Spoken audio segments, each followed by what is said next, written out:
Using physics to predict outcomes. Statistically, 90% of people want to be successful. Today, I will teach you something useful. Did you know that theoretically you can predict anything in the universe if you have enough information? This principle applies to everything that happens on Earth. Therefore, you can use this to your advantage in life. Let me explain.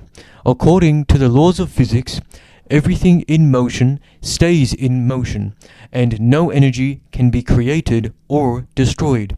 Therefore, everything that is going to happen in 5 seconds to a soccer ball will happen in 5 seconds. And if you collect enough information about the soccer ball, you can predict where it will be in 5 seconds. Therefore, everything has a fate. The idea of this video is that you can collect enough relevant information in the world to make useful predictions for your advantage in life.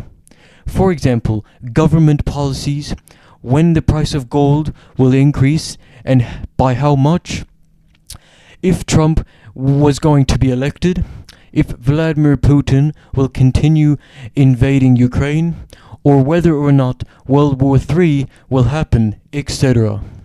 That is all for today. Thank you for watching.